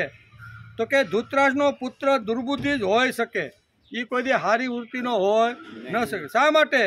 કે અહીંયા ધૃતરાષ્ટ્રનો ધૂત એટલે લૂંટી લેવું, બરોબર. જે પોતાનું નથી એ સામેના માણસ પાસેથી લૂંટીને મારું કેમ બને એના માટે ધૃતરાષ્ટ્ર શબ્દ વપરાય. જે મારું નથી એમ, પણ કોઈ પણ હિસાબે જેનું છે એનું પકડી એનું લઈ અને મારું કરવાનું છે. ધૃતરાષ્ટ્રનો પુત્ર દુર્બુદ્ધિ જ હોઈ શકે, કારણ કે જે પોતાનું નથી તે પકડીને બેઠો છે. પોતાનું હકીકતે પાંડુનું હતું. પાંડુ વનની અંદર આવી રીતના મૃત્યુ પામ્યા અને હકીકતે એના દીકરા યુવરાજ થાય ત્યારે હસ્તિનાપુરની ગાદી ખરેખર એને સોંપી દેવી જોઈએ, પણ છતાંય પકડીને બેઠો છે. અને પકડીને જે બેઠો હોય એના માટે ધૃતરાષ્ટ્ર શબ્દ અહીંયા વાપરવામાં આવે છે. બેઠો છે તે અંધ જ હોય છે. શું છે? આવા જે બીજાનું પોતાનું નથી અને જે બીજાનું છે હડપ કરી અને લે એ બધા આંધળા જ છે એમ કે. અને આંધળાના પુત્રો દુર્બુદ્ધ જ હોય છે, એ કોઈ દી હારા હોતા નથી. ના, આંધળાના પુત્રો દુર્બુદ્ધિ જ હોય છે. કેટલીક વેદવ્યાસની કલમ બહુ સરસ રીતે લખાયેલી છે. આજના શ્લોકમાં મહત્વનો શબ્દ હોય તો આ દુષ્ટ બુદ્ધિ શબ્દ મહત્વનો છે. એને આપણે સમજી લેવો જોઈએ કે દુષ્ટ બુદ્ધિ દુર્યોધન અહીંયા અર્જુન એકદમ અહીંયા આવીને શા માટે વાપરે છે. ઈશ્વર કોને કહેવાય? એટલે કે કોને કહેવાય? દુષ્ટ બુદ્ધિ અને સુબુદ્ધિ બે પ્રકારની બુદ્ધિ હોય છે. ઈશ્વર સન્મુખતા આ સદબુદ્ધિનું લક્ષણ છે. જીવનની પ્રત્યેક કૃતિ ઈશ્વરને લક્ષ્યમાં રાખીને કરે તેને શુદ્ધ બુદ્ધિ કહેવામાં. કે હું જે કાંઈ કામ કરું, જે કાંઈ કૃતિ કરું એ ઈશ્વરને સાથે રાખીને કામ કરું, આવો જેનો વિચાર છે, આવી જેની બુદ્ધિ છે એને સુબુદ્ધિ કહેવામાં આવે છે. ઈશ્વરની મને કાંઈ જરૂર નથી, હું જ ઈશ્વર છું, હું બધાને સુખ સગવડતાના સાધના આપી શકું છું, ભગવાનની મને કાંઈ જરૂર નથી, એને દુષ્ટ બુદ્ધિ કહેવાય. એટલે દુષ્ટ બુદ્ધિ અને સુબુદ્ધિ આ બે ભાગ અહીં વ્યાસ આપને સમજાવે છે. પ્રત્યેક કૃતિમાં ભગવાન મારી સાથે છે. હું કંઈ પણ કૃતિ કરતો હોય, વ્યક્તિગત હોય, કૌટુંબિક હોય, સામાજિક કલ્યાણ કરવા માટે મારો પગ ઘરના ઉંબરામાંથી ઓળંગી નીકળ્યો હોય તો પણ આવી રીતનું બીજાનું કલ્યાણ થાય, બીજાનું શ્રેય થાય, મને ભલે થોડી અગવડ પડે પણ બીજાનું ભલું થવું, આવો જેનો વિચાર છે એને સુબુદ્ધિ કહે. અને ઘરમાંથી પગ બારો નીકળે અને ગમે તેના ખિસ્સાનું ધન મારા ખિસ્સામાં આવે, બાય બોરો ઓર સ્ટીલ અંગ્રેજીમાં 3 શબ્દો છે, કોઈ મારી પાસે આવવું, એવો જે વિચાર કરી અને ઘરનો ઉમરો ઓળંગે છે, આ બધા દુષ્ટ બુદ્ધિના છે. એટલે દુષ્ટ બુદ્ધિ અને શુદ્ધ બુદ્ધિ આ બે વિભાગ અહીં પાડવામાં આવ્યા છે. માણસ સાંસ્કૃતિક પરાયણ હોવો જોઈએ. શુદ્ધ બુદ્ધિમાં બીજી વાત છે કે માણસ સાંસ્કૃતિક પરાયણ હોવો જોઈએ. સંસ્કૃતિ એટલે શ્રેષ્ઠ સમ્યક કૃતિ. શ્રેષ્ઠ સમ્યક કૃતિ કરવી હોય તો શ્રેષ્ઠ વાણી પણ હોવી જોઈએ. સારું સમાજમાં કરવાનું હોય ને તો આપણી વાણી ગમે તેવી માણસના મનને મારે, માણસના આવી રીતનો આઘાત કરે એવા રીતના શબ્દો બોલે તો એવી વાણી નહીં હોવી જોઈએ. જેવો વિચાર તેવો ઉચ્ચાર અને તેવું જીવન. તેથી માણસે શ્રેષ્ઠ વિચારો કરવા જોઈએ તો જ માણસની બુદ્ધિ શુદ્ધ થાય. બુદ્ધિની અંદર હંમેશા શુદ્ધ વિચાર માણસે મૂકી દેવો જોઈએ. બુદ્ધિ શુદ્ધ, પવિત્ર, દિવ્ય કરવાની હોય તો આપણા જીવન રથના સારથી ભગવાનને બનાવી દેવા પડે. કોને? જીવન રથ આપણું જે છે ને, આપણો જે રથ છે ને એને જીવન રથ કહેવામાં આવે. આ જીવન રથને જો સામે પાર જો લઈ જવાનો હોય તો સારથી તરીકે આપણે ભગવાનને બેસાડી દેવા. બુદ્ધિ આપણો સારથી, અને સારથીના હાથની અંદર આ ઘોડાની લગામ બધી ઘોડાઓ એટલે આપણી ઇન્દ્રિયો છે એ બધી સારથીના હાથની અંદર સોંપી દઈએ તો આપણો રથ ક્યાંય આડો હોડો કે ખૂણે ખાંચકે ક્યાંય આડો પડે નહીં. એમ કે બુદ્ધિ એટલે કે શુદ્ધ બુદ્ધિ પવિત્ર દિવ્ય કરવી હોય તો આપણા જીવન રથને સારથીને એટલે કે ભગવાનને આગળ રખાડીને લગામ તેના હાથમાં સોંપી જોઈએ તો જ આપણી બુદ્ધિ શુદ્ધ, પવિત્ર અને આવી રીતની દિવ્ય અને ભવ્ય બને છે. બુદ્ધિ ઈશ્વર સમર્પિત ન હોય તો માણસ ગમે તે રવાડે ચડી જાય. બુદ્ધિ જો આપણી ઈશ એટલે ભગવાનને સમર્પિત ન હોય, પછી સત્તા આવે, સંપત્તિ આવે, ભોગ આવે ને પછી બુદ્ધિ આપણી શું કહેવાય ખરાબ રવાડે ચડે છે, ખરાબ રવાડે ચડી જાય છે. આવો દુર્બુદ્ધિના રવાડે ચડેલો દુર્યોધન છે, અને તેના માટે અર્જુન અહીંયા દુષ્ટ બુદ્ધિનો દુર્યોધન અત્યારે યુદ્ધની અંદર મારી સામે આવીને ઊભો છે એવો દુષ્ટ શબ્દ દુર્યોધન માટે વાપરે છે. એ શા માટે? કે સત્તા સંપત્તિ મળ્યા પછી દુર્યોધનની બુદ્ધિ આવી રીતે ખોટે રસ્તે વપરાતી હતી. તેથી અહીં ધાતરાષ્ટ્ર પુત્રસ્ય દુર્બુદ્ધિ આવો શબ્દ અહીંયા આ શ્લોકની અંદર વેદવ્યાસે લખ્યો છે. બુદ્ધિ ઈશ્વર સમર્પિત હોય તો માણસને બુદ્ધિ અવળે રવાડે ચડાવશે નહીં. બરાબર. બુદ્ધિ જો સારી હોય તો ગમે તેટલી સંપત્તિ આવે, ગમે તેટલો ભવ્ય હોય, ગમે તે ખુરશી ઉપર બેઠો હોય ને, પણ માણસની બુદ્ધિ જો શુદ્ધ હોય ને તો સમાજને પણ ખાડામાં નાખશે નહીં, અને પોતે પણ કલ્યાણનો માર્ગ સ્વીકારશે. એમ વ્યાસ લખે છે. દુર્યોધનને સમજાવવામાં ભીષ્મ, દ્રોણાચાર્ય, કૃપાચાર્ય એટલે કે થાય.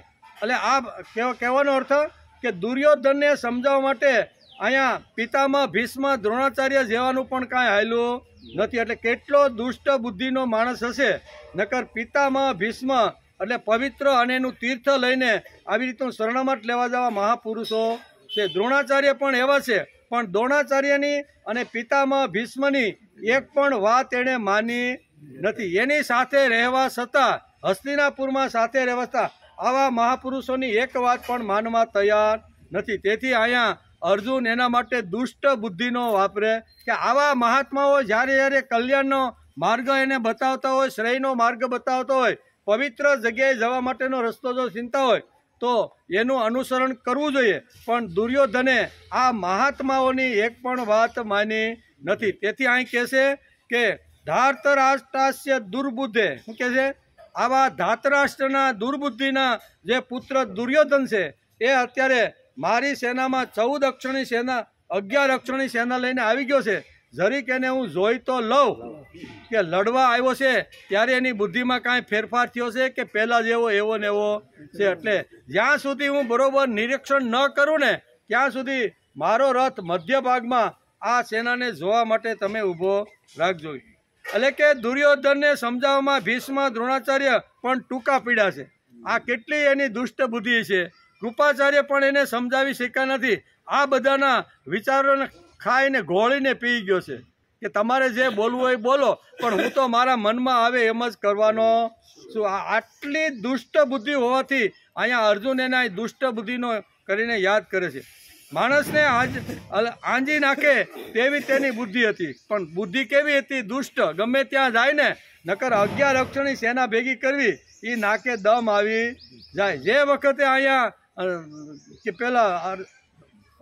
પેલું ઇન્દ્રપ્રસ્થ જ્યારે પાંડવોના હાથમાં હતું ને, તો એ વખતે પાંડવોનું પલ્લું એટલું બધું ભારે હતું ને, અહીંયા તો ખાલી 1-2 આવી રીતની જે રાજગાદી હતી ને એ હસ્તિનાપુરના પક્ષમાં હતી. બાકી મોટા ભાગના રાજા અને રજવાડાઓ જે હતા ને એ અહીંયા યુધિષ્ઠિરના પક્ષમાં હતા. કારણ કે યુધિષ્ઠિરે એવું સરસ મજાનું રાજ્ય કર્યું ને કે લોકોને ને રાજાઓને થયું કે આપણે તો આ પક્ષમાં રહીને આના સાનિધ્યમાં જ આપણે રહેવાનું. તેથી મોટા ભાગનું રાજ્ય અથવા મોટા ભાગના રાજાઓ એના પક્ષમાં હતા. પણ 13 વર્ષના વનવાસ દરમિયાન અહીંયા દુર્યોધન વિચાર કરે છે કે આ અત્યાર સુધી જે રાજા યુધિષ્ઠિરને જેણે પ્રેમ કર્યો છે એવો જ પ્રેમ હું જો સમાજમાં કરું ને તો 13 વર્ષ પછી જ્યારે યુદ્ધ કરવાનું થાય ને ત્યારે આ બધા રાજાઓ મારા પક્ષી મેં હળવે હળવે બધાને મળવા લાગ્યો, પણ છતાંય મોટા ભાગના જે હતા ને બેયના પલ્લા સરખા હતા, બેયને 9 અક્ષણી સૈન્ય મળે ને એવી રીતનું હતું. પણ અહીંયા 2 સૈન્ય એવા હતા કે જે છળ કપટથી દુર્યોધને પોતાના પક્ષની અંદર લઈ લીધા. એમાં એક મામા શૈલ્ય હતા અને બીજા અહીંયા દ્વારકાનું જે આખું જે યાદવ સૈન્ય હતું ને એને પણ છળ કપટથી ભગવાન પાસે માગીને લઈ લીધું છે. એટલે 9ની જગ્યાએ 11 થઈ ગયા અને પાંડવોના થઈ ગયા 7.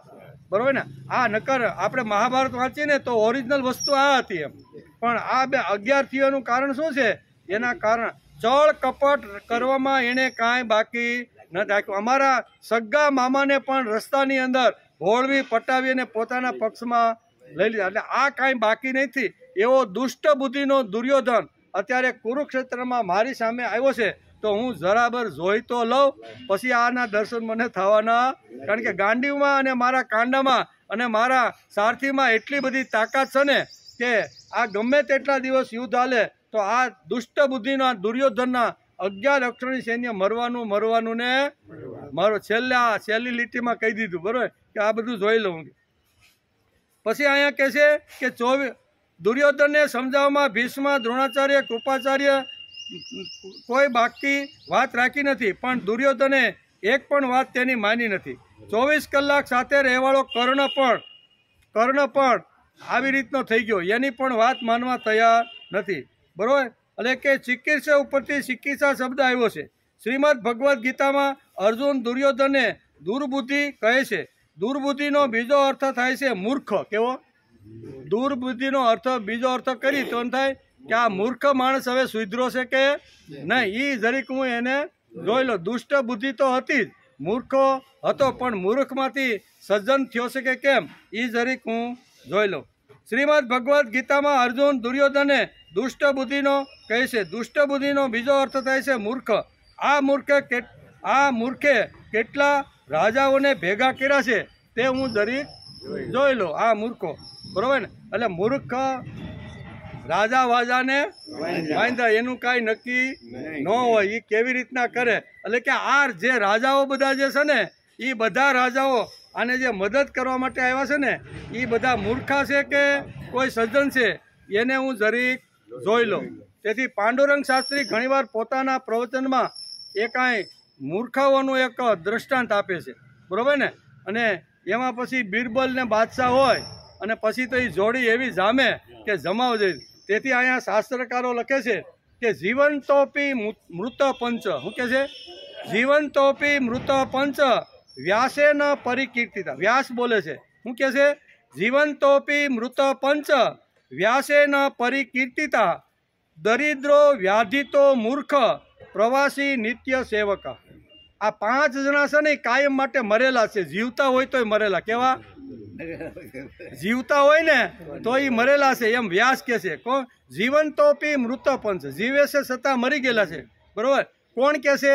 વ્યાસે ન પરિકે. વ્યાસ એમ કે છે કે આમ 5નું જે વર્ણન કરું છું ને એ જીવે છે છતાંય બધા મરી ગયેલા છે. એમાં પહેલો દરિદ્ર, ધનહીન, પૈસા વગરનો માણસ.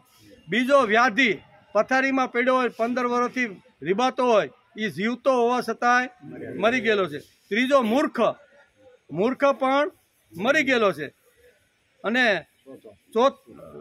પહેલો છે દરિદ્રો, બીજો વ્યાધિ, મૂર્ખ, પ્રવાસી. કેવો? રોજ જેને પ્રવાસમાં ફરવાનું થાય ને એ મરી ગયેલો માણસ છે. અને નિત્ય સેવક, બીજાનું આવી રીતનું સેવક બનીને જે કામ કરતો હોય ને આ 5 જીવતા હોવા છતાં મરેલા છે.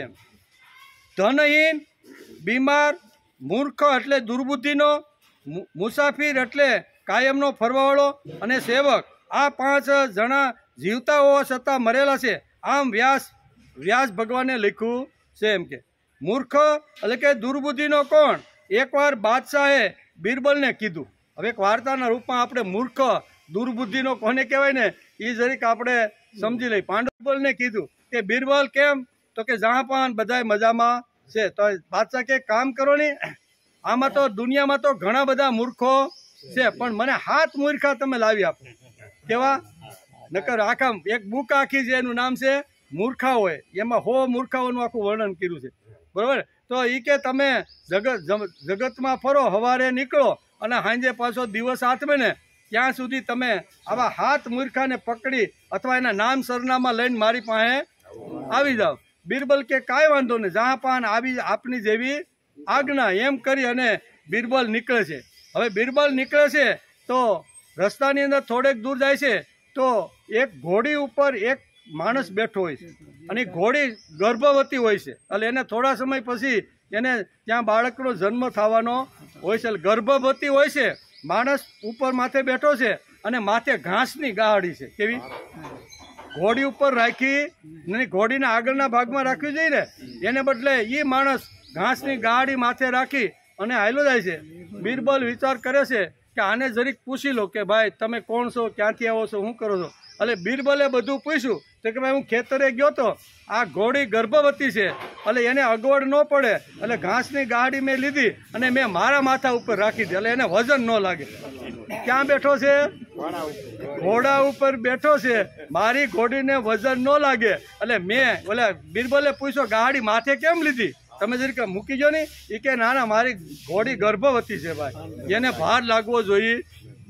ડાયરી કાઢી બિરબલે અને પેલું નામ આનું લખી લીધું. મૂર્ખામાં પેલું નામ આનું કહ્યું કે આ મૂર્ખો જ કહેવાય ને, એટલે કે વજન તો બધો ઘોડી ઉપર જાય, માથે લે કે ઉપર લે. એટલે ડાયરી કાઢી અને પેલું નામ એને લખી નાખ્યું. એમ પછી બીજો આવે છે, એક માણસ પેંડાનું પડીકું સરસ મજાનું લઈ અને એક ગામથી બીજે ગામ જતો હતો. રસ્તાની અંદર નદી હતી એમ, અને નદીની અંદર એમ થયું કે થોડીક વાર આ પગ છે ને એને પખાળી લો, પલાળી લો અને થોડોક ઠંડો થઈ જાવ. એટલે પગ અંદર નાખી અને સબસબી આમ કરતો હતો અને ત્યાં બિરબલ નીકળ્યો. એટલે બિરબલને વિચાર થયો કે જરીક આને તો પૂછું ભાઈ તમે કોણ છો. કે ભાઈ રામ રામ. તો કે રામ રામ. એ કે આવો આવો બેઠા. એ કે શું છે બધું? એ કે મારા પહેલા લગ્ન થયા ને, પહેલા લગ્ન ત્યારે છૂટાછેડા થઈ ગયા અને એને ઘણો સમય થઈ ગયો. ત્યાં મારે છૂટાછેડા લીધા પછી મને પણ 2-3 બાળકો થઈ ગયા, પણ મેં જે સ્ત્રીને છૂટાછેડા આપ્યા ને એની ત્યાં હમણાં એક બાળકનો જન્મ થયો, એટલે પેંડાનું પડીકું લઈને જાવ છે. શું કે છે આમાં સમજાણું? શું કે છે કે ભાઈ પડીકું શેનું છે? એ કે મેં પહેલા લગ્ન કર્યા ને જામી નહીં ને એટલે મારા છૂટાછેડા થઈ જાય, અને જેને મેં છૂટી કરી દીધી હતી ને એવા સમાચાર મળ્યા છે કે એની ત્યાં બાળક જન્મું છે, એટલે હું પેંડાનું પડીકું લઈને જાઉં છું. ડાયરી કાઢી. કોઈને? બિરબલે ડાયરી કાઢીને આ બીજો મૂર્ખો છે. કેવો? આ બીજો મૂર્ખો છે. આમ આમ કાઢી અને એ ડાયરીની અંદર એનું નામ લખી લીધું. પછી થોડેક આગળ જાય છે અને એક માણસ વરસાદ થોડોક થયો છે અને કાદવમાં ખૂતી ગયો. એટલે 2 હાથ આમ હતા, 2 હાથ આમ હતા. ખરેખર આમ આમ કરીને ઊંચું કરીને કાદવમાંથી થોડોક બહાર કાઢવાનો પ્રયત્ન કરો ને, પણ હાથ કાઢ્યા ને આમ આમ બળ કરી રાખે. બિરબલ ક્યાંથી પસાર થયો? બિરબલ વિચાર કરે છે કે આ કાદવમાં અડધું શરીર વયું ગયું છે, બહાર નીકળતો નથી અને હાથ આવી રીતના પોળા કરી અને આવી રીતનો કરે છે. એટલે પૂછું તો ખરું ભાઈ શું છે? એ કે ભાઈ એક ગામથી બીજા ગામ જતો તો રસ્તાની અંદર આ કાદવ મને કાંઈ ખબર નહીં, પગ એમાં ગયો ને તે મારા ગોઠણ સુધી કે અહીં સુધી આવી ગયો છે, પણ હાલું નીકળાતું નથી. બિરબલ કે પ્રયત્ન કરો ને આમ. એ કે એમ થાય નહીં કે ભાઈ, પણ એ કે પ્રયત્ન તો કરો. એ કે એમ કરવાનું નથી એમ કે. એટલે પછી બિરબલે એને બહાર કાઢ્યો તો હાથ તો પહેલા ભાઈને આમ ને આમ. એ કે પણ તમે હાથને આમ કેમ? તો કે મારે ઘેરે મિસ્ત્રીનું કામ મારે છે અને એક લાકડું ઘીટ્યું છે, અને લાકડું ઘીટ્યું છે ને મિસ્ત્રીએ કીધું છે કે આટલું લાકડું છે ને તમારે લાવવાનું છે લાતીમાંથી. એટલે આ માપ છે, એ માપ તો હું આમ કરે. હું કે છે મને મિસ્ત્રીએ માપ આપ્યું છે કે આટલું લાકડું તમારે લાવવાનું છે, એટલે હું ભલે ને કાદવમાં ખૂતી ગયો પણ મારું માપ તો આટલું રહેવું જોઈએ એમ. ડાયરી કાઢી અને ત્રીજું, પણ હાથ આમ થાય તો પાછો થાય કે ન થાય? થાય કે ન થાય? થાય જ ને, પણ ઓલે હાથ કર્યો જ નહીં. એ કે મને આટલું આમ આમ આટલું કીધું છે, માપ મારું બગડી જાય કે મારું. એટલે આ નામ લખ્યું. કેટલા થયા? 3 મૂર્ખા થયા. પછી ચોથો, સાંજનો સમય હતો 6 વાગ્યાનો, કારણ કે ધીમે ધીમે આ બધા 7 મૂર્ખા તો ગોતો ને બાદશાહે એને હુકમ કર્યો હતો. એટલે ધીમે ધીમે એક ગામમાંથી પસાર થાય છે તો 6 વાગ્યા થયા એટલે મસ્જિદની અંદર બાંગ પુકાણી. કેવી?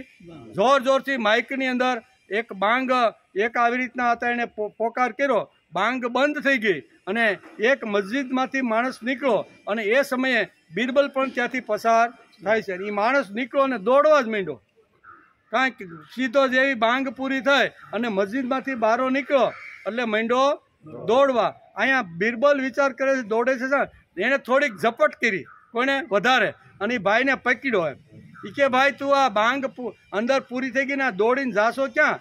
એ કે બાંગમાંથી જે માઇકમાં જે અવાજ આવ્યો ને એ ક્યાં સુધી પગ્યો ને એને પકડવા જાઉં છું. શું કે છે? માઇકમાંથી જે અવાજ આવ્યો એ એને પકડવા માટે હું દોડું છું. મને તું મૂકી દે. કે ડાયરી કાઢી અને ચોથો નંબર આવ્યો ને, ચોથો આવ્યો, પાંચમો, ચોથો.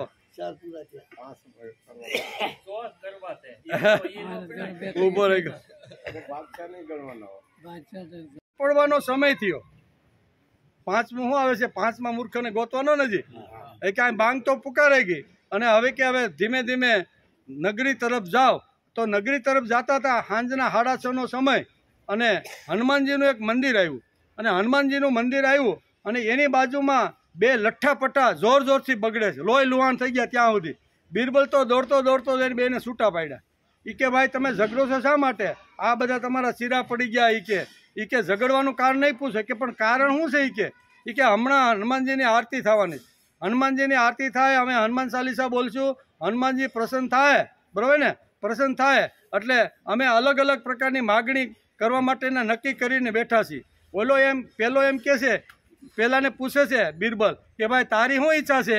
એ કે આવી રીતના હનુમાન ચાલીસા બોલ્યા પછી ભગવાન જો પ્રસન્ન થાય ને તો મારે ઘરે દૂધની અગવડ છે, એટલે મારે એક ભેંસ હનુમાનજી પાસે માગવી છે, બીજું કાંઈ નથી. છોકરા દૂધ ભેગા તો થાય નહીં. એટલે એ હજી આરતીની તો વાર છે, હજી આરતી કરવાની બાકી છે, પણ એ પ્રસન્ન થાય ને તો મેં મારા મિત્રને કીધું કે હું આવી રીતનો માગવાનું. તો મારો મિત્ર ખીજાઈ ગયો અને માંડ્યો મને બાસકા ભરવા. એમ થોડું હાલે. એ કે એમ બાસકા ભરી અને મને લોહી લુહાણ કરી નાખ્યો. ઓલાને પૂછ્યું તે શા માટે આની ઉપર હુમલો કર્યો? એ કે આ જો ભેંસ માગે ને અને હનુમાનજી મને પ્રસન્ન થાય ને તો હું વાઘ માગવાનો છું. કેવો? એટલે આની ભેંસને મારી નાખી. કે લખો આ બે, હજી તો આરતી થવાની બાકી, હનુમાન ચાલીસા બાકી, હનુમાન પ્રગટ થવાના બાકી, આશીર્વાદ આપવાના બાકી, બધું, અને લોહી લુહાણ થઈ ગયા. હજી તો કાંઈ કર્યું નથી ને બે કેવા થઈ ગયા? આ 5 થઈ ગયા. હાંજ પડી ગઈ અને બાદશાહે કીધું હાંજ થાય તો પાછા 7 મૂર્ખાને ગોતીને આવ્યો. એ 5 મૂર્ખા લઈને રાજ દરબારમાં બિરબલ હાજર થયા અને એને કીધું કે ભાઈ શું થયું? લિસ્ટ લાવ્યો? તો કે હા. તો કે કેટલું? તો કે એને આખા લિસ્ટ આપ્યું કે આ 5 મૂર્ખાને હું શોધીને લિસ્ટ બનાવીને. તો કે 2 કેમ અધૂરા રાખ્યા? કે બાદશાહ શું કે આ 2 અધૂરા તે 2 ને તારે મેં તને 7 કીધા હતા, તું 5 લઈને આવ્યો ને? એ કે ના હાથે હાથ પૂરા છે. કે તો કે હાથે હાથ કોણ? તો કે જે બાદશાહ આવા બિરબલ જેવા પ્રામાણિક અને બુદ્ધિવાળાને મૂર્ખા ગોતવાનું કે ને અને મૂર્ખા ગોતવા જાય ને એ મૂર્ખો. એટલે હું મૂર્ખો, આ છઠ્ઠો. હું કે આ છઠ્ઠો થઈ ગયો. તો કે હાથમાં? એ કે હાથમાં તમે બેઠા છે. તો કે કેમ? તો કે રાજાને તો સારા કામ કરવાનું હોય, મૂર્ખાને ગોતવાના ન હોય. ને મૂર્ખાને શોધવા માટે જે બિરબલનો ઉપયોગ કરે છે ને એ રાજા પણ મૂર્ખો હોય. એટલે એ તમે આ હાથ થઈ ગયા કે નહીં? દુષ્ટ બુદ્ધિના માણસો કેવી રીતના હોય, ઘણી બધી વાતો છે. કહેવાનો તો આ શ્લોકની અંદર મુખ્ય વાત હતી દુષ્ટ બુદ્ધિ, કે માણસની દુષ્ટ બુદ્ધિ થાય ત્યારે અર્જુન કેવી રીતનો અકળાય છે. અને અર્જુન કહે છે કે ષડયંત્રો ગોતીને અમને મારવામાં એને કાંઈ બાકી રાખ્યું નથી. ઘણું બધું કંઈક. એટલા માટે આ દુષ્ટ બુદ્ધિના દુર્બુદ્ધો છે. એમ કરીને આ શ્લોક પૂરો થાય છે. આવતીકાલે સંજય ઉવાચ. કેવો? 24મો શ્લોક. અર્જુનના આમ કહેવાથી ભગવાને શું શું કર્યું એને સંજય આગળના 2 શ્લોકમાં કહે, 2 ભેગા જ છે. કેવા? 24 અને 25માં. અહીંયા આ વાત પૂરી થઈ ગઈ પછી સંજયે આગળના 2 શ્લોકમાં ધૃતરાષ્ટ્રને શું સમજાવે છે એની વાત અહીંયા સંજય ઉવાચય કરીને થાય છે. એનો વિચાર આપણે આવતીકાલે. ટાઈમ થઈ ગયો છે.